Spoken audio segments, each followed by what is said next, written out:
back up. United started this week in the first place position, I believe, and now Lazarus is there as well. The top is actually very contested, Matt. There's a lot to be had with what's going on inside this. I specifically love the fact that we're watching Genesis and Ghost. These are two teams that a lot of us have our eyes on. Can they clean it up just that extra little bit? It always feels about circle 5 or 6 is where the rotation comes apart for Ghost. With Genesis, it's just a plethora of little random things that always seem to happen.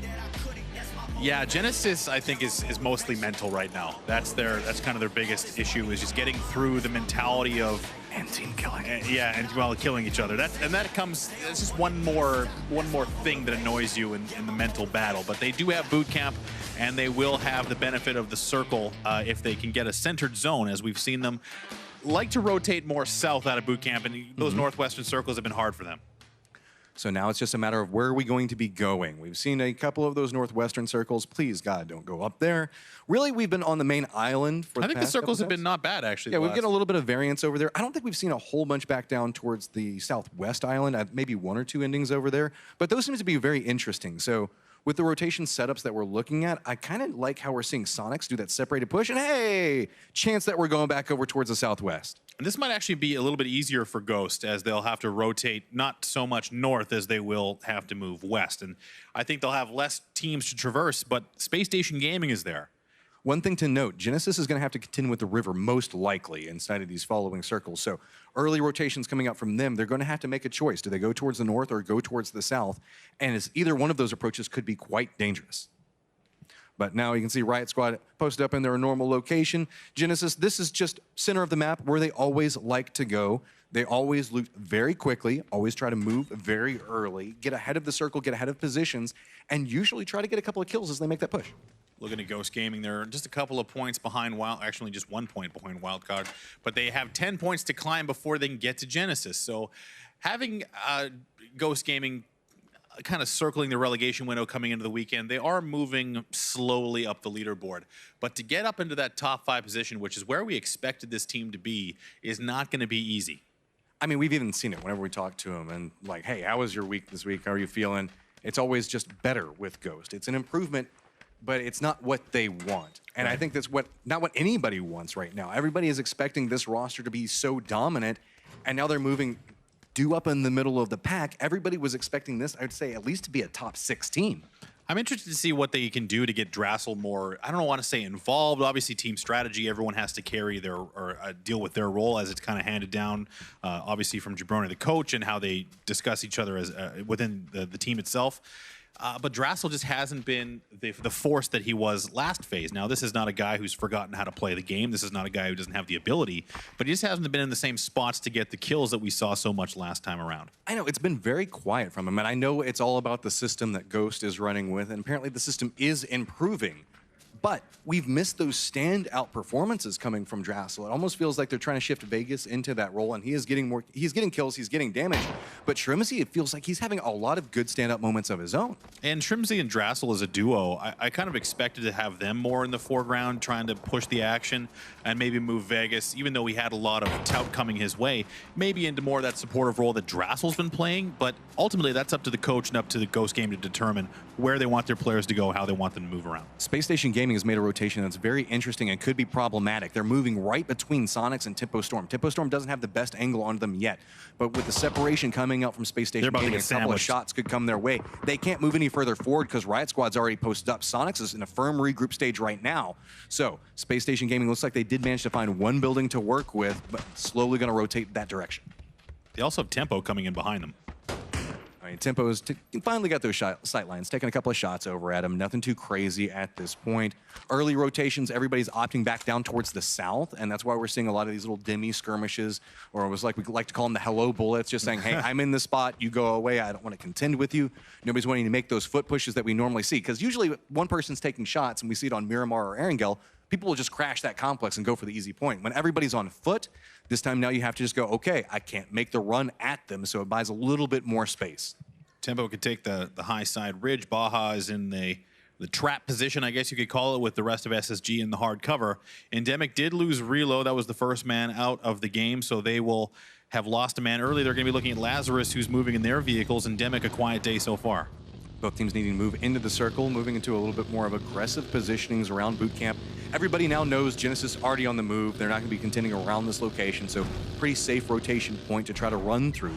Curious on how far Lazarus is going to actually move into the circle, or if they're going to be more patient. They know they took those shots at Endemic earlier. Somebody that's being a little bit more brave with their push is going to be Zenith, as a couple of shots come towards them, and they're all stacked up into one vehicle. They got to bail out. Genesis did a lot of damage, not only to the vehicle, but Kendo as well. Patron took a couple of shots, but now that's going to be H-Win rather, letting go with the M24, going to land one shot, no down. As Genesis wants to get aggressive, they got Patron down. This could be 4 juicy points Genesis desperately needs. They're running after this right now. They've got the down onto 1. They're trying to catch them before anybody on Zenith can get into a firm defensive position, and it's just starting to come apart for Zenith. They don't have a clear path. Everywhere is a dangerous point for them to play from. Kendo does get it down back over towards Profi in a close range skirmish. He's trying to go around the outside of it, but does get dropped. Nice defense of a teammate coming out from Genesis. Great move there from Nerf, protecting the down onto Profi. He does find himself downed early once again.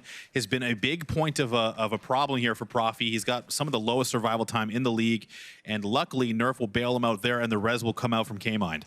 Well, I kind of feel that's always been Profi's role, is to be that point man, the front guy that's running forward, trying to draw as much aggro his direction. So whenever you're fitting inside the team system, it's really hard to look at Profi's survival time. Well, it's also the fact that in Profi's case, as we see Taylor J get flushed down from Penta, that's going to be a kill going to wildcard. Profi seems to be quite interested in the positive minus stat. So essentially, he wants 1 kill for every death, just a 1 KD. That's the goal he set for himself, and he's below that. He's talking between games about being -6, -7, and that's kind of the issue with the survival time being low, is he's not bringing the kills to the table that he might be trading for that survival time. With the strength of some of these teams, being that point man, being that front pusher, we often talk about it with Valiate as well. It's a very difficult role to pull off in previous phases. You can kind of get away with a couple of things. Now, whenever you step around a corner, there could be 2 to 3 people just waiting for you, as we've seen Envy pulling off these magnificent traps. Well, the league is only getting harder as well. Even though we have teams that don't perform that well in the league, they make roster moves, they bring in good players, and even the bottom teams, you can see they've gained more points than we've seen in NPL Phase 1, where the bottom teams were not anywhere near the stage where we're at now. But for Profi specifically, I mean, it's not an issue of whether he's got the skill. It's a matter of timing and picking your fights, and Profi just hasn't been nailing that this time around. Everybody opted back down towards that southern island, and it's going to pay off for them, as now everybody is pretty localized. Really, it's just our green teams, Endemic and Rumblers, that are outside in the blue right now. Going to have to make their rotations through. Almost everybody is around that Ruins location or a periphery point around that. Nobody back down towards the south except for Low-Key and Player One Esports. So Lazarus in that Pine-On area is kind of a lot of company, to say the least, as Envy just made a push around there, and Zenith's Walt Jr. also holding down a position as well. I'm wondering what Endemic's game plan is. They have recently received a piece of mail that let them know the circle has shifted all the way south, and they're going to have to cross right into the arms at United. I don't know where Endemic can go, but for Lazarus, they're in a bit of an interesting situation. They've got so many teams around them coming through Pine-On. This is a tangle point. Almost everybody is playing towards center. So from this point towards the center of this circle, you can see there are just teams lined up and waiting. So Lazarus is going to have to figure out some way to detangle from Envy. Envy likely going to maybe go back down towards the south, but this is going to be a potential bloodbath. I think Envy is more so just playing the cover component here. Pine-On is such a complicated area. You can see the main laneway in this area. That's where you're going to try and spot people out. But Lazarus could get through and out of Pine-On without Envy even seeing them. But right now, I think they can maybe see a little bit of movement from Interrogate Luke being very cautious, as these windows, there's so many peaks, the crates, very complicated area to move through. One thing to note is there are 2 members of Zenith that are still alive. Walt Jr. is playing inside this. He is by himself, but Roth is closer towards the center of the circle. So Walt Jr. is playing a very passive defensive position at this point. And really, unless somebody walks in front of him, he's likely not going to take any shots. But if a fight were to break out, he could have an angle to third party back over towards Lazarus, as Lazarus is creeping slowly and steadily back over towards that Envy defensive line. Sometimes even when they're walking right in front of Walt, it doesn't work out in his favor, but well, I was going to say that. There's no capitalization point on this. He is just looking at that stairwell like, if you come up here, you die. You know what? I've come across this player about 1,000 times in Pine-On. I believe me, Walt has been playing his pub Sanhok, believe me. Everybody loves that player so much. I often have... What are you doing here, Walt? The amount of expletives that come out my way with it. It's like the carryover from the old bathroom hiding guy that was in Pachinki. Now you have the Pine-On guy that's just hiding in a stairwell. Yeah, or like in the headshot peek on the stair. Oh, here's Luke. He's actually spotted Envy.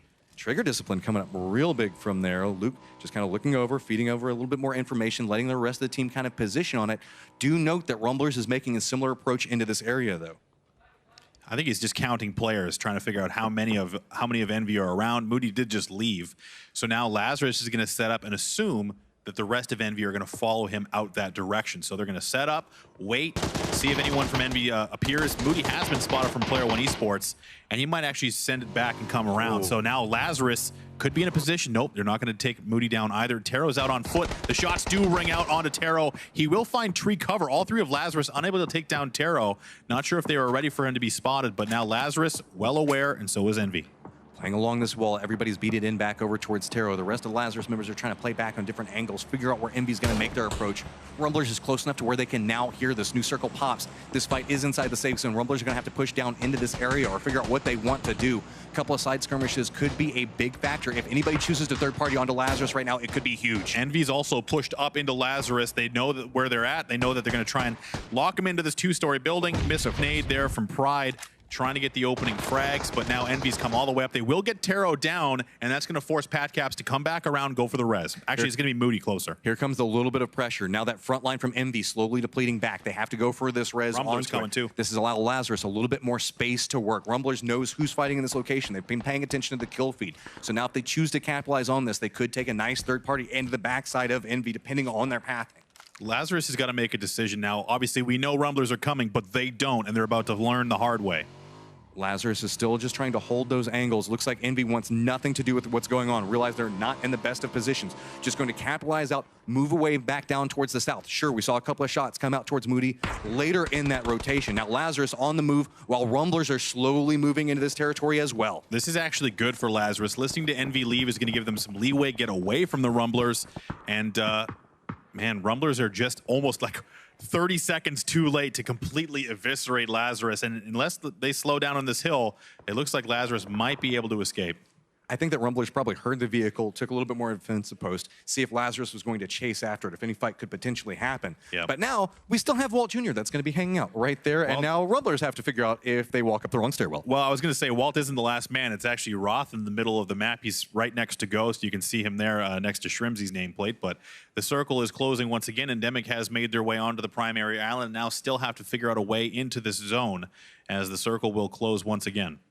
Roth doing a similar strategy to Walt Jr., just full on defense right now. One of the last teams that's on the outside of safe zone is still going to be Endemic, slowly making their way through. But you can see Ghost just holding the top of this hillside, full defensive position, trying to listen for anything that's going on. But E United is making a push back over towards Space Station Gaming. Looks like J-Sank has been taken down from the bolt action. That's going to give E United the in that they want. And they're going to move along the ridgeline, likely not wanting to push into the compound of SSG, who's held a defensive position. The res does come out, and SSG will keep 4 up. Or, 4 up. Space Station Gaming has a nice defensive point, but you can see a lot of these teams are kind of maneuvering around them. There are a couple of vulnerable points to that spot. Ruins is kind of open off on one angle, but E United doing a great job of capitalizing on this, knowing these nice little divots. It feels like E United really knows some interesting spots to play around this map. Yeah, and this is more of a cover choice. This is a decision not to, again, push into a compound. Very difficult, especially with not really knowing where everybody is. So E United know where SSG are, but they're going to skirt around, try and get closer to the center of the zone. Here comes Endemic. They've been spotted by a wild card. A couple of shots landing onto something. They've got themselves a nice little dip. I wouldn't be surprised if they stop towards the top of this hill just to get a little bit more information. Waiting on that new circle, and it's going to move back over towards the east. So Lazarus going to have a nice spot inside the safe zone, but Endemic's woes are still going to continue as they have to cross through Wildcard now. This is going to be where Sanhok completely comes alive. So many teams outside the zone. Wildcard's got to make their way east. Low key on the southern side. They're going to be guarding the southern rotations if anyone wants to go that way. Player One Esports also in a trap position. And then the northern side, it's already starting to kick off as Sharu takes down Protege. They're making the push back over towards E United. E United's trying to hold the line, gets a spray down onto one of them, trying to connect onto the next, but can't quite get it. E United's got one held down back behind the tree. Does get a nice shot from Balefrost. So now, Space Station Gaming trying to figure out how they want to hold these angles as E United's starting to get a more defensive position. Baja in the low ground trying to defend.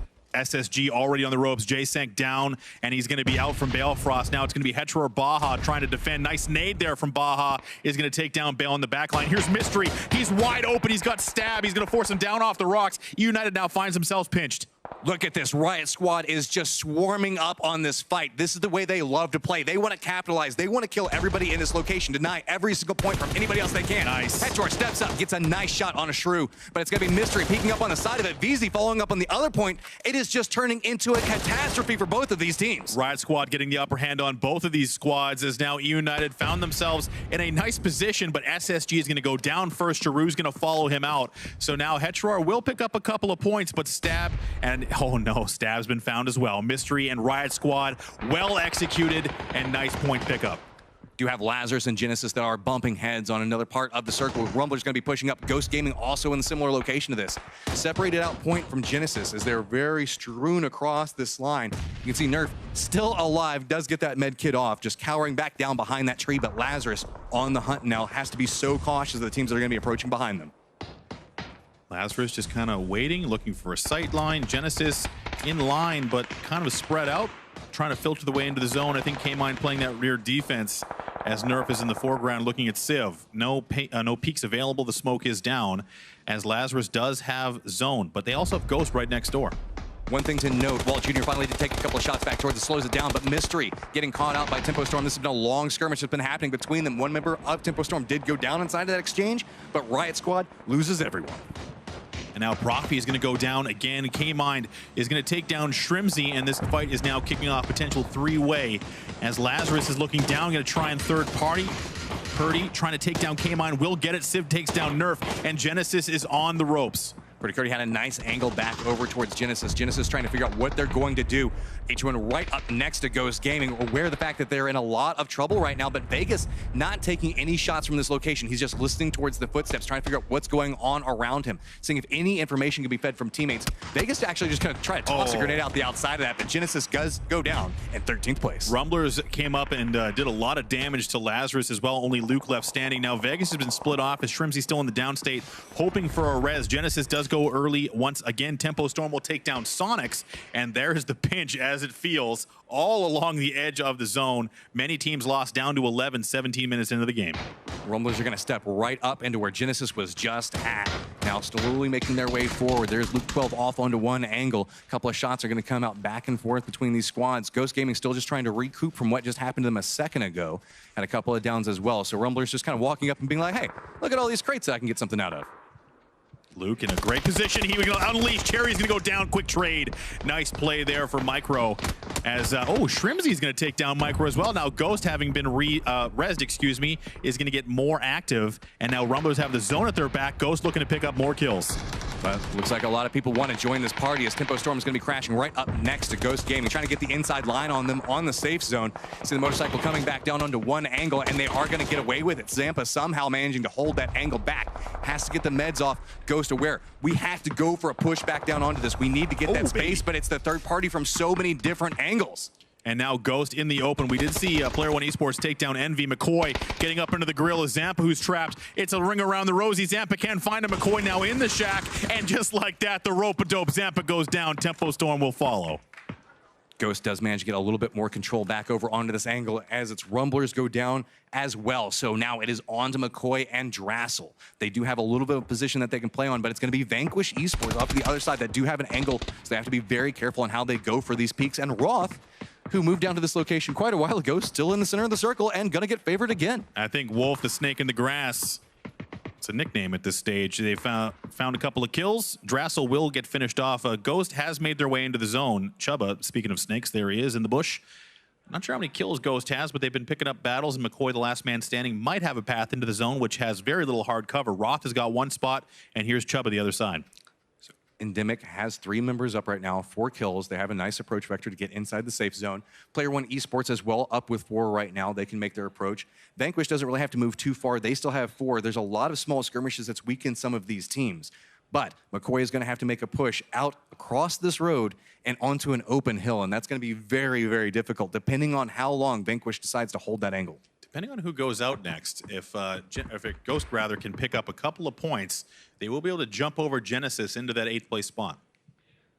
So now Vanquish, you can see just patiently waiting, seeing if anybody's going to approach. Dead body back over there. Apparently they didn't see who took them down, but I think McCoy's got to figure out. Yeah, McCoy's got to figure out what he's going to do. Vanquish is in no rush to move from this position, and you can see he's looking back over towards Player One Esports.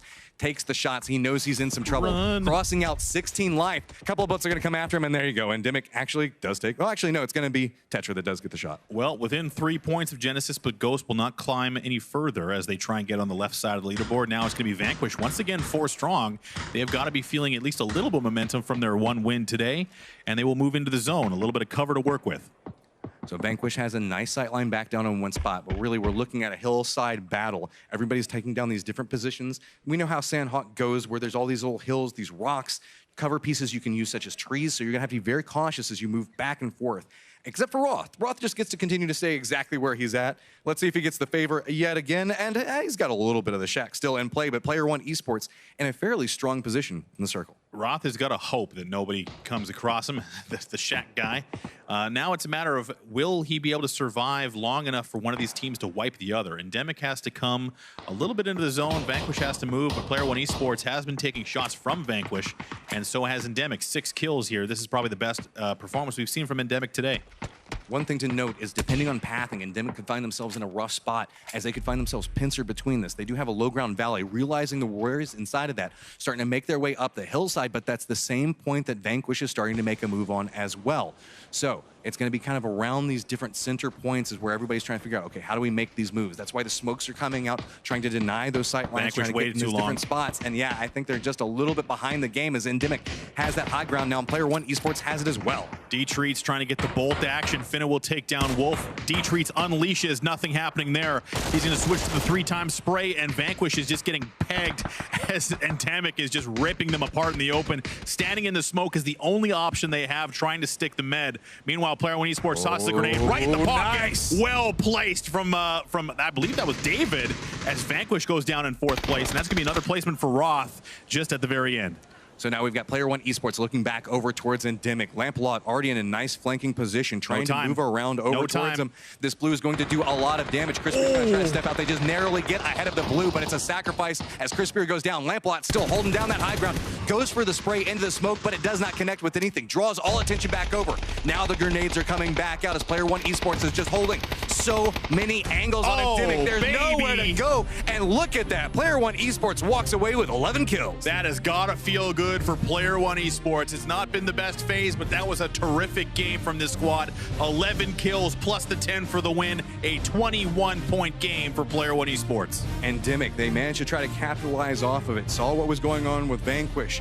Went for those shots onto it, but Player One Esports was playing the long game, going for those flank positions and holding down so many different parts of that circle. That was a lot of time sacrifice going for the res onto Wolf.